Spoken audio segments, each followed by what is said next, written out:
তো তোমরা দেখো।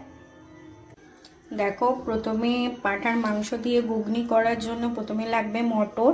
এই যে আমি এটা মটরটাকে প্রায় 1 ঘন্টা ভিজিয়ে রেখেছিলাম। তারপরে প্রেসারে 2 থেকে তোমরা যেরকম খাও সেরকম সিটি মেরে নেবে। কেউ গলা পছন্দ করে, কেউ মিডিয়াম, একটু অনেকে আবার শক্ত শক্ত। তো আমাদের ঘরে একটু মিডিয়াম পছন্দ করে, তো আমি সেরকম অনুযায়ী সিটি মেরে নেবো।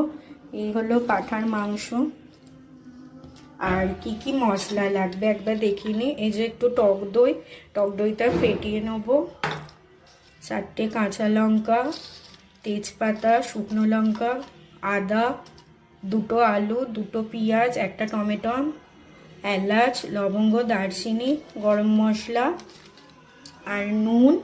মশলার মধ্যে লাগবে নুন, হলুদ, লঙ্কা গুঁড়ো, জিরে গুঁড়ো, গোটা জিরে আর চিনি।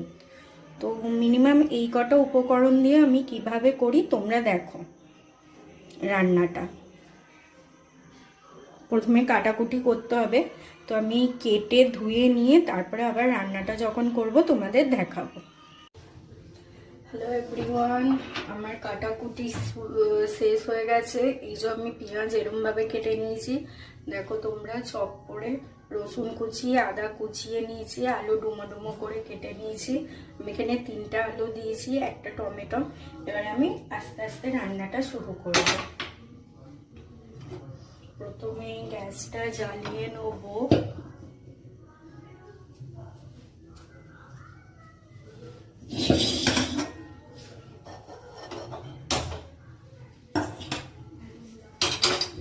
গ্যাসটা গরম হোক।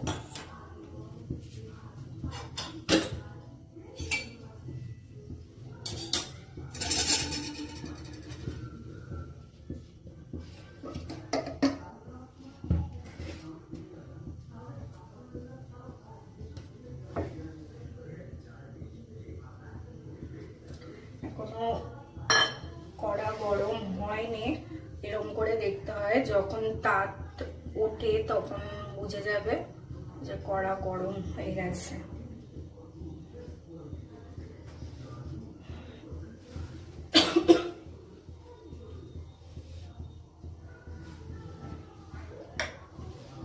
এখানে আমি খাঁটি ঘানি সর্ষের তেল দিচ্ছি।